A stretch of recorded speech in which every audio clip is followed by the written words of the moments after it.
I loves my intro. That is so Hello, adorable. hello, Yvonne and Chris. Glad to have you here. Let me just quick introduce for the folks who are listening in or watching live or after the fact. What's going on here? This is the Friday afternoon nap time show where I stream live to all of your favorite platforms, including LinkedIn, YouTube, the Facebooks, and several other destinations. The show is live and unedited, and the baby is now napping, which means it is time for us to have a chat. Today, I have two amazing people that I wish I could like group hug right now, like a legit real group hug. We've never actually done that in person. Yvonne, you and I have hugged in person. Chris, Yes, we never have. So I think it's imperative that at some point we make that happen. Well, I I think agree. I think you need to clarify that you and I have never met in person. Not It's actually in not that person Let it's alone not before. it's hugged. not it's not that you and I have met in person and didn't hug. It's that we I mean, haven't I had feel a like that's chance to. implied from those that know me that had we actually met in person, there would be, I'm a hugger. COVID aside, that was the hardest part for me about COVID. I'm like such a hugger. So I'd see people, I was like, don't know what to do there. So today I have the two of you, Yvonne Alston and Chris Lynn, and we're going to be talking about bias. Yvonne, you reached out to me and brought up this idea, and I am like super into talking about it. So why don't you kind of introduce for us the topic of the day? What prompted us to want to talk about this? Because I've been wanting both of you to come on the show for a while, and Chris, you've been on the show, but Yvonne, I love talking to you, and I've wanted you to join me on LinkedIn Live. So uh, you came up with an idea when I said I want you on LinkedIn Live with me on the afternoon nap time show, and you said, "Could we talk about this?" So introduce Mm, it for us. all right. Well, thank you so much. I'm so excited to be here. Chris Lynn, you are my business partner in crime, my friend. Jeff, you are my friend. And so, yes, this for me is like the trifecta right here, right? Like, yeah, yeah, this is my happy place. So glad to be having this conversation. So, the genesis of it, I am in the midst of reading Adam Grant's Think Again. And obviously, as a DEIB practitioner, I'm familiar with different types of bias. And there was a new bias introduced in the text that literally was like, I was like, wait, how have I not heard about this before? And furthermore, let me dig into this more to understand how this shows up and the impacts of it. So, I'm going to prime our conversation with just a little bit of information. The topic is confirmation bias versus desirability bias. So, confirmation bias, just for those of you who may not know what it is really like our natural tendency that seeks out information that confirms something that we already believe, right? Because we're so much more prone to discounting something that would lead to doubt and amplifying something that would lead to certainty than we are about embracing like unadulterated objectivity, for example, right? So confirmation bias says, hey, I believe something and I'm going out and I'm seeking information and experiences that confirm that bias. So this is like when we go to Google and we type in something where we are actively searching for something that supports a pre-existing opinion or belief that we already have, rather than seeking out something that may challenge that viewpoint. Correct. Correct, right? Because this is what we inherently believe to be true. And so we're going out for validation of that. Nothing that necessarily challenges it or changes our minds, but something that absolutely validates it, right? And we see this quite a bit play out in different ways in society. Whether that we have a certain feeling about, let's just say, a particular identity, and we go out and we seek media consumption that affirms what we already believe. And as you know, with Chris and I and the work that we do with clients at Indelible Impressions, we see this all the time. Now, desirability bias was interesting to me. So, desirability bias is a bias toward a belief that we want to be true, something that we want to be true. So, with confirmation Can bias, I ask right? you a question real quick about that? I'm Sure. sorry to interrupt you. No, no, no, I feel please. like there's an overlap between those two, like an Yes. immediate overlap between those. Like I'm going out to confirm what I already believe, but I have a desire for that thing to be true. Yes, but it actually happens in reverse, right? So not I have this belief and I'm going out and seeking confirmation of it, but more so of now I have a desire for this thing to be true. I don't know that it's true yet, but I have a desire for it to be true. So I'm literally updating my belief system because I want this to be true. And then I'm going into confirmation bias to get everything that I need to validate that is true. So confirmation bias is about a belief system already held that you're going out and seeking confirmation of, versus desirability bias says, I want this to be true. Think about, for example, and here's a prime example of it, disinformation, misinformation, right? We want certain segments of our society want something to be true, right? I have a desire for this thing to be true. Even though there's plenty of evidence over here that says that it's not, I have such a desire for this thing to be true that I want to go out and now confirm it through confirmation bias. So again, one is a pre-existing condition, if you will, and the other one is about, I want this thing to be true. So I'm going to go out and seek things out, or I'm going to do things to ensure that other people believe it's true as well. So let's play that out. Yeah. What would that, right? Like, so what would that look like? Chris, give me an example of that. Like, what would that look like if there's something that, and especially in our space, right? When people want something to be true because it makes them feel better, validate something in them. Yeah, I'll actually use something that is maybe not as politically charged, because I was actually Mm, having this conversation with someone the other day around executive leaders in their companies mm, and how they.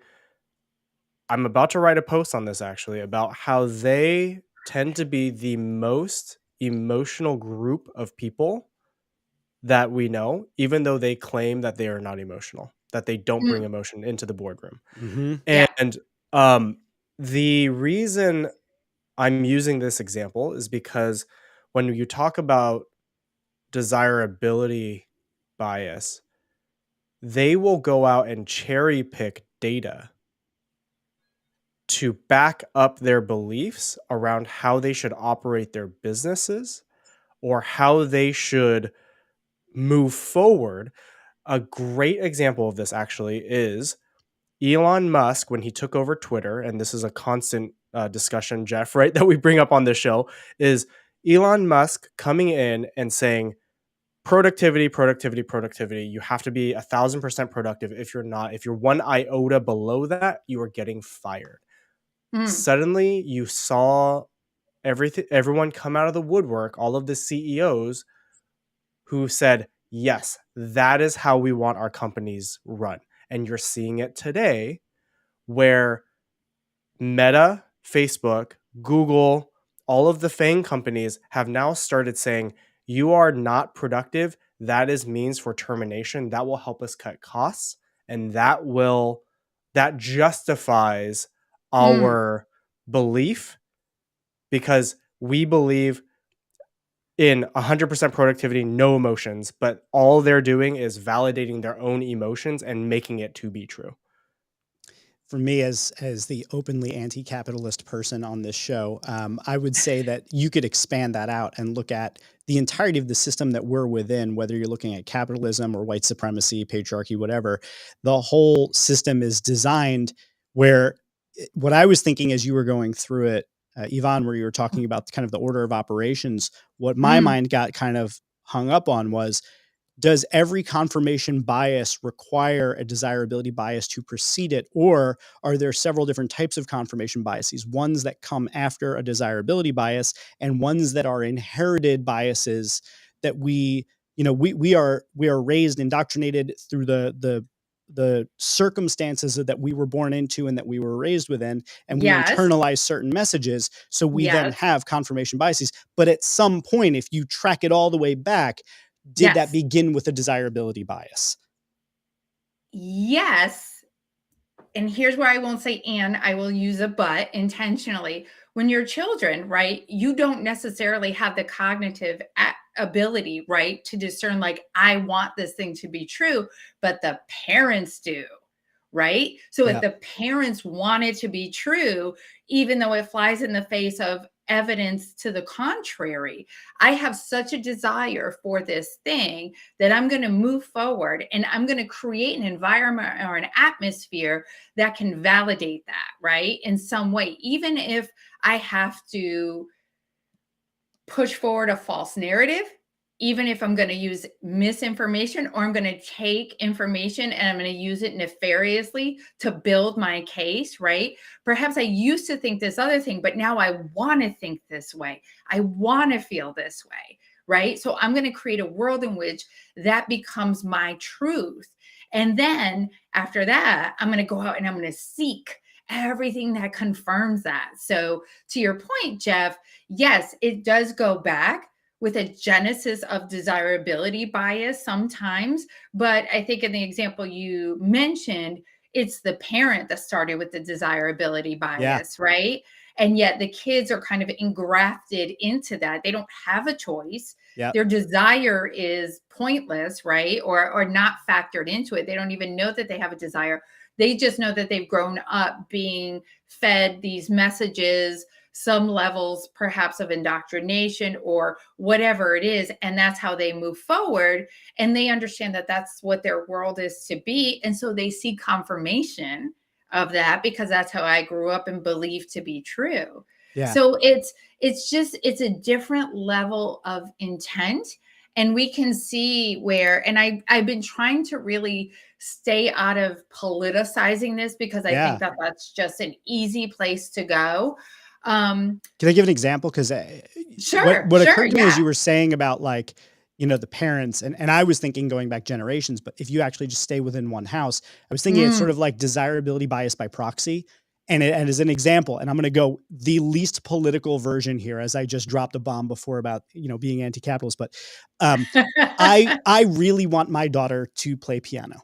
I want my Yes, kids to play piano because I never played an instrument, and for me, I think the desirability bias in my head is that it is good to play an instrument, and that to have an education in music, to have a foundation in music helps you with counting and math. I heard someone once say that, like, music is basically like the sound of math, which I thought was like such an mm. interesting way of explaining it. It opens But up again, certain like, portals in the brain. yeah, Yes, right. yeah. So, but I have a Mhm. bias towards, I want my daughter. So if we have a piano, which we do, and we Yes, encourage her to play it, that's yes, us enforcing our desirability bias on her, to where at yes. some point in the future, she may develop a confirmation bias that she should learn piano, that getting piano is good. And that if you're good at piano, that's a good thing. Yes, absolutely, right? Because you're not saying that musical instruments overall, right, do this. You're being very Yeah. specific and saying it's piano, right? And so you have that desirability bias. It's specifically piano, and piano can do this for you, and piano can do that for you, right? And so you have that bias towards that particular instrument. And she's going to grow up thinking, well, piano's the whole game, right? Violin doesn't matter, this doesn't matter, that doesn't matter, right? All that matters is piano. So now let's think about how that can negatively impact our world when people, and we see it all the time, right? Desirability bias is actually part of what has backed the proliferation of deep fakes when we think about in society. And again, this is not political, right? But it's just a matter of somebody had a desire for something to be true and thereby creating something, right, that can move forward particular messages, particular ideologies, whatever that is, right, in order to make that thing be true. Now, you can have plenty of other evidence around you that, like, no, that's not true. We've got data to support this, to support that, right? But in this case, it's like, nope. They are creating something. They are creating a world specifically with the intent to make this a reality versus, like, I'm coming into it and I already have a belief system and I'm just going out and confirming it. It's a changing of the guard. It's a changing of the mind. And it's very intentional. So question for both of you, because you're both in the DEIB space. You both Yes. you put a lot of content out there about this. You think a lot about this. So you're in this world and you're Yes. often dealing with ideas that can be destructive or harmful, or can create spaces. And because you do this professionally, you're mostly talking about it at work, but we can expand that to society and to say that, you're dealing in ideas that can sometimes create a lack of safety for people. Okay, so that's the foundation. So here's the Yes. question. We've been talking about confirmation bias and desirability bias, and a lot of the framing of it, if we look into it, is kind of like, well, this is a negative thing. But I guess my question is, do you see that there's sometimes potentially clearly drawn lines where it's actually fine to have a desirability bias towards certain things? Like we talk about equity, it would be an important thing to have equity and justice and belonging. Now, you may have different biases about what those words mean, but if we take it in, the purest sense of the word, the purest of the idea, is it Sure. necessarily a bad thing to have a desirability bias around a potentially very positive idea and then to seek out confirmation that advances that if it's going to make a net positive impact on society? I think initially it sounds good, right? Initially it does. It's like, oh yeah, well, you're doing something good. Yet everyone thinks that they're doing something good, right? No one sees them. What's the saying? No one sees themselves as the bad guy or Yeah, as evil, Thanos right? thought he was doing Right. a great job to make sure resources were available. Right. So, I think the fallacy to that is that you, by allowing yourself to fall into a quote unquote, well, this is a good bias to have, you automatically, like, these are cognitive biases, right? So that means Mhm. you're filtering out and ignoring anything that is contrary to your belief. Right. And so, not just from an individual sense, you are not allowing yourself and your mind to grow, to work around those other beliefs. You end up staying in your lane and not being able to shift, not being able to take in more information because you are so set on what you believe in and whatever your biases are, and shaping the world around that to fit that bias, right? So, Can I ask you a clarifying question about yeah, that? of course, yeah. So are you then saying that it actually makes you less effective at pursuing your objective of this good thing because you're filtering out things that you may need to understand in order to be more effective towards that end? Yes. Yes. Okay, Yeah. good. Just making sure, because Yeah. there's always that whole conversation of like, should you punch Nazis, right? Like that's like that's like the meme headline for the conversation of like, are there certain ideas Yeah. that you are sort of allowed to be intolerant of? It's the whole, what is that intolerant paradox? Like, it's not intolerant to be intolerant of intolerance, like that thing. Yes.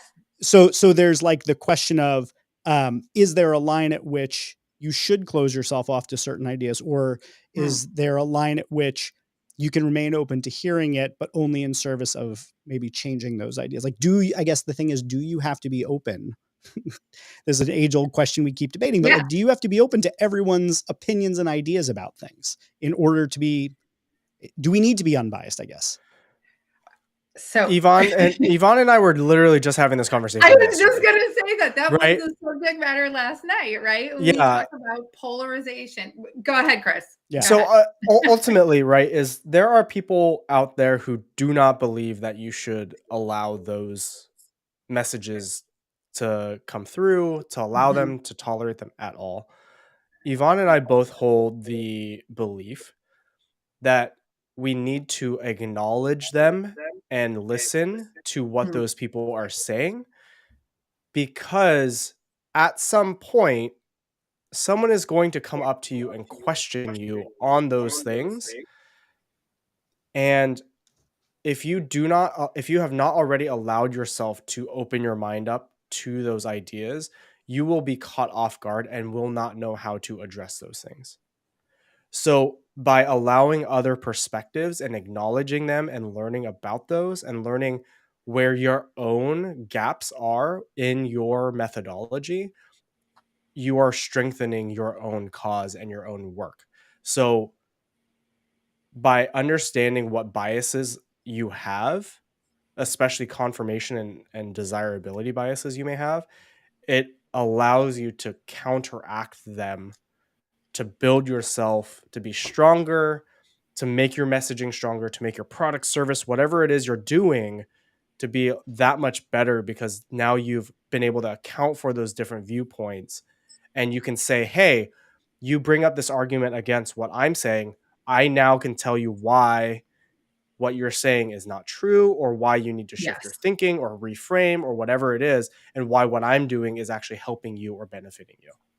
Yes, yes, and yes, right? Like I've gotten the question sometimes of, you know, the radical empathy and compassion that Chris and I do this work in through indelible impressions and everybody on the team, right? There are some people who believe that like calibrating our walk to walk alongside people who are resistant to change, people who are resistant to DEIB for myriad of reasons, right? To like not go after those people, like focus on the people who desire change, who want change, like who are going to be your change advocates, right? Like that's where you go.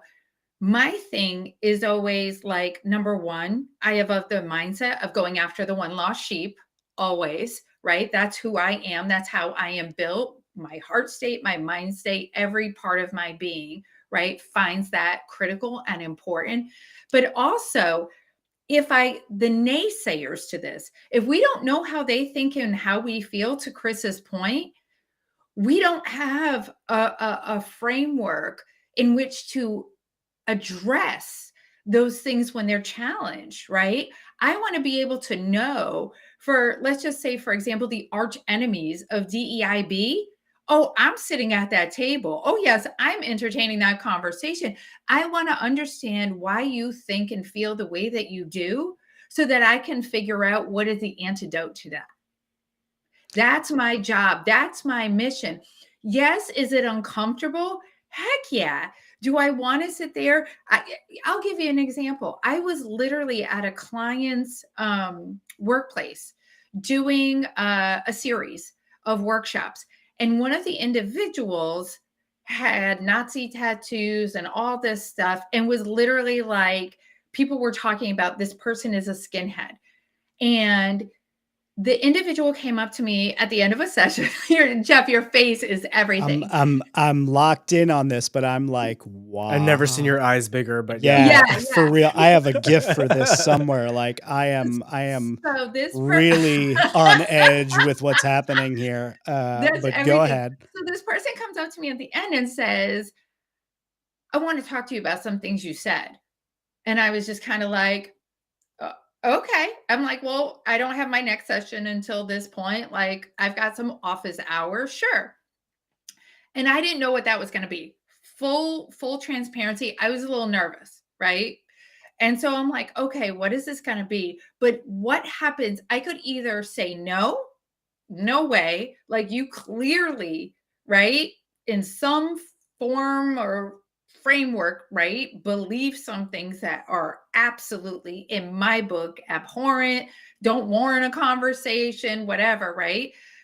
But I felt compelled to talk to him because I was like, if nothing else, I will learn and understand where his ideology is at, and then I can go and do my homework to figure out how do I provide evidence and data to refute what he's saying. I want to go back to him with facts and not an opinion.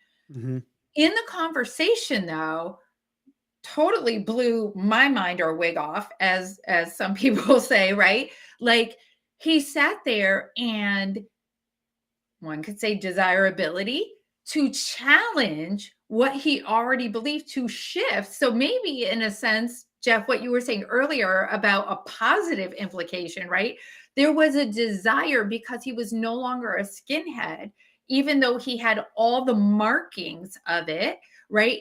He saw harm in that, didn't want to think like that anymore, didn't want to feel like that anymore, was really pissed off that he was still presenting as supporting that, right? And there wasn't much he felt like he could do about it. He was already bought in on all the tats, right?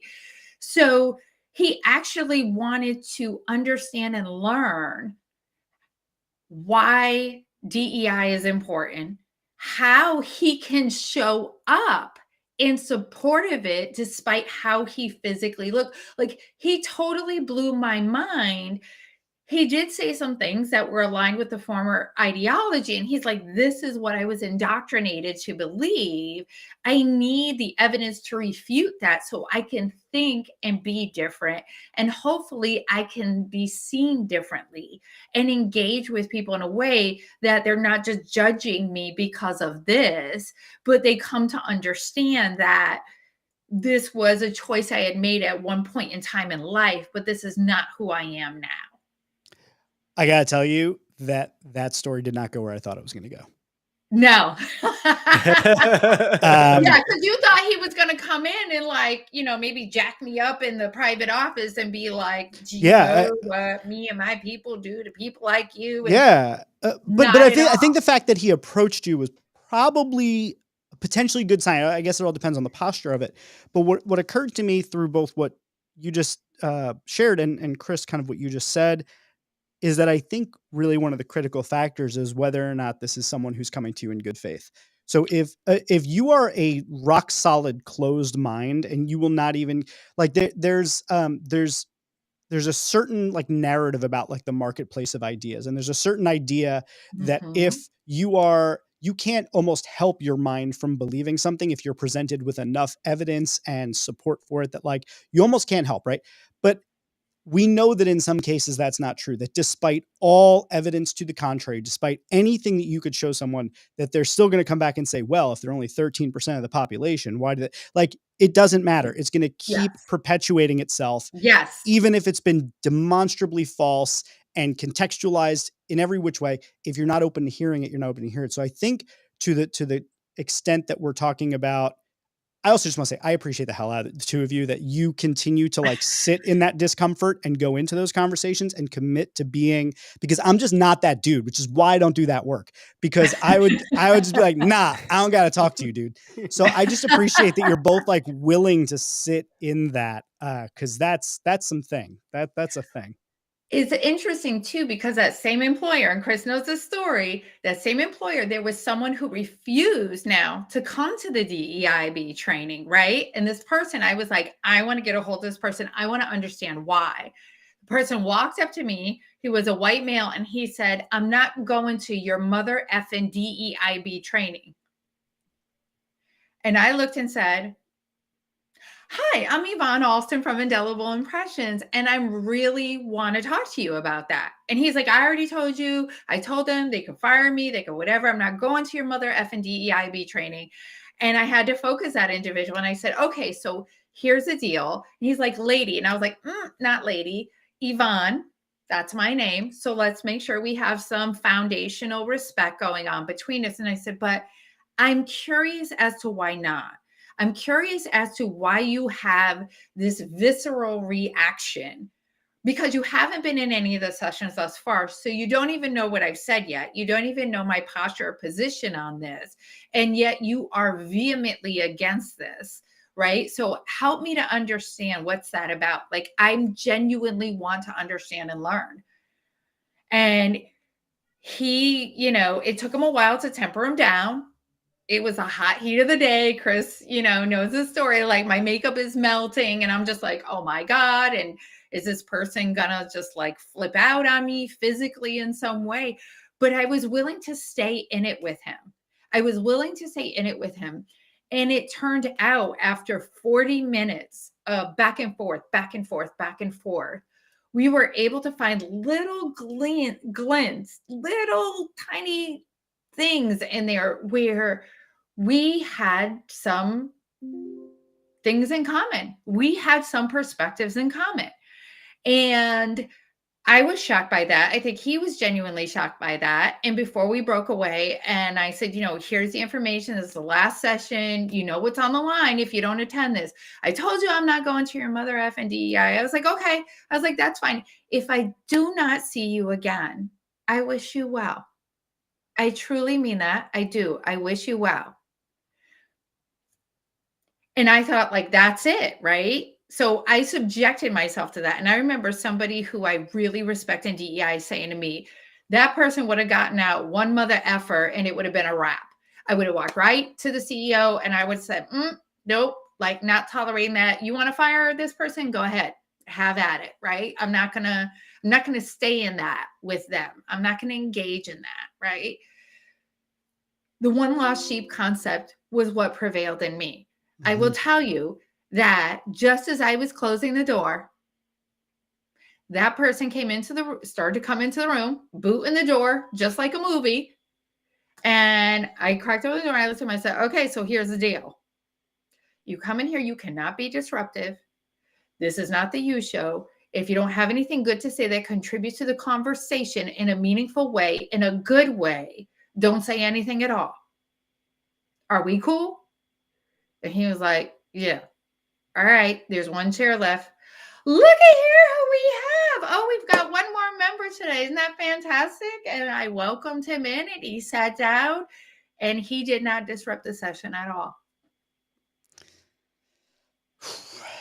Seriously, seriously, know how y'all do it. So I mean, so this is why, you know, a lot of people in our space, like this is why human connection is so critical, right? This is why human connection is so important to combating confirmation bias, desirability bias. And there's a lot of people in our space that will not tolerate that. Yeah. And I'll still point back to Mr. Daryl Davis, the black man who converts KKK members, right? Oh, you can't, right? Does he have like a closet full of the robes? Yeah, like you can't, like if you want to talk about dismantling the system, you can't just like build your own thing and then like expect to like go up against it, right? Like that's if you not build how it, they will come. Like, no, you got to go in their backyard. Yeah, like change management theory doesn't allow for that, right? Like if you build up a stronger, if you push harder, they're just going to push back equally hard, as hard. You have to go and like find ways to like decrease their resistance is the theory. And so again, same thing is you have to like go in and build these connections. You have to show them that, have conversations with these people to understand like, hey, like what you have been fed, what you're constantly surrounding yourself with is untrue or is harmful or is whatever it may be. And that's how we can build that desirability. But unfortunately, we're in a world where consumption of information is so quick, and the systems that we use, the Facebooks, the TikToks, the Instagrams, the algorithms, unfortunately, are so quick to pick up on your habits that they confirm everything you believe. Yes. And it can send you down into a rabbit hole. Social media basically is a confirmation bias. Yes. It really is. Yeah. If I go to DSW, if I go onto DSW's website, my husband and I joke about this sometimes, right? Like I go onto DSW's website, not through social, but I go onto the website and I look at a particular pair of shoes. All of a sudden in my feed on social media, I'm seeing espadrilles left and right. Yep. They're after you. My feed's full of superhero stuff and sneakers. Exactly. But think about that with even just, what if someone's curious? What if someone's just curious about something that is harmful, right? And they go on and they look at one thing, like maybe it's a kid, maybe they're curious about guns. They want to know what it looks like for someone to be shot. This is a horrible example, but it happens every day, right? All of a sudden now, in that kid's feed are going to be more and more and more of that content, right?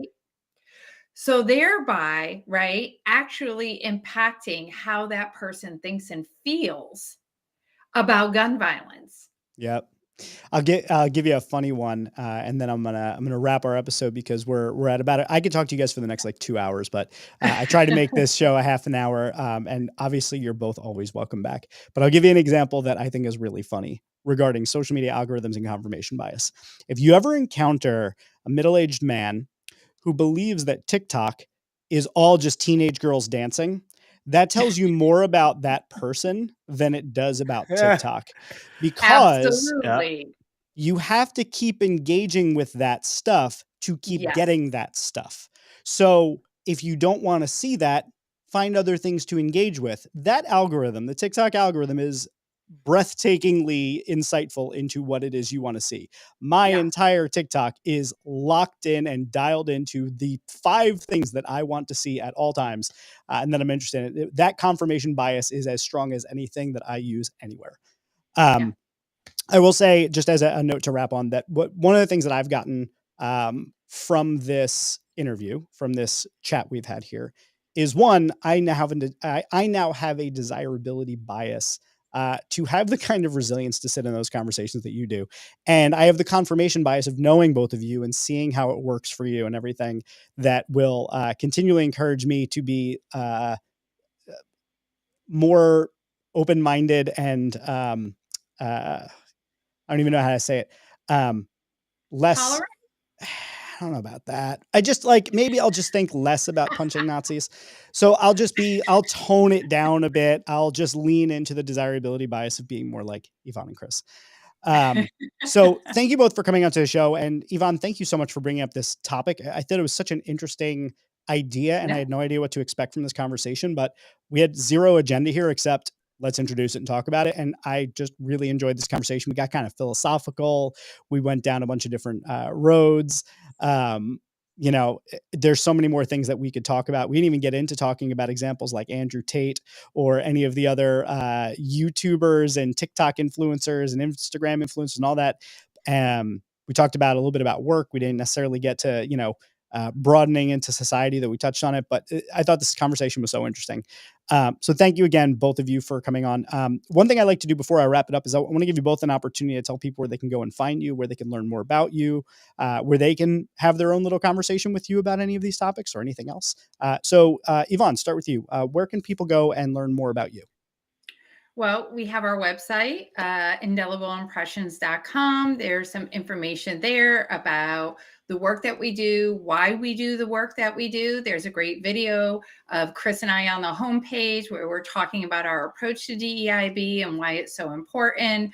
And there's additional information about our service and offerings there. We are always on LinkedIn having certain conversations, putting questions into the atmosphere to make people think, reflect, and hopefully act in positive ways that increases our ability to be a more equitable and inclusive society. So that's it for me. What do you have, Chris? Add to it. Yeah, I was going to say, connect with us on LinkedIn. Find Yvonne and myself on LinkedIn. We're quite active. We're always looking to make that indelible impression on others. So we hope we've done that here, and we look forward to having conversations with y'all. I'm busy trying to get your website up so I can put it on the screen for everyone. Hold on. I'm just going to put up your LinkedIn for the company real quick. Okay. I was having a spelling issue because I'm not great. Indelible, 2 L's, 1 L. So that's the LinkedIn. You can find Yvonne and Chris there. Both of them are on LinkedIn. Both are awesome to follow on LinkedIn. I've been exposed to so many incredible people through the things that both of you comment on, you share, and you like. So I am really grateful for that. And then, thank you, Chris. I'm going to put that up on the screen as well. So the website is right here. Thank you, Chris. Indelible Impressions. There you can find them on the web. Indelible-consulting. And go check them out. They're both amazing. I love you two people. Thank you for coming on. Do this again with me. Oh, and just to close it out for all of the peoples, which is thank you. Thank you for tuning in and listening to us have a conversation. I thought that was really cool of you to do that, whether you did it live or whether you listened in after the fact. Make sure to follow me also on LinkedIn. I'm really very cool. I don't post as much cool stuff on LinkedIn as I should. I should do that. Subscribe to me on YouTube if you want to catch the show live, or you can do it on LinkedIn, or just subscribe on Apple Podcasts or wherever you get podcasts. Just look for the Friday afternoon nap time show, which is brought to you by my podcast network, Shareable.fm, which, Chris, I want to put your show on my network. I want to do that.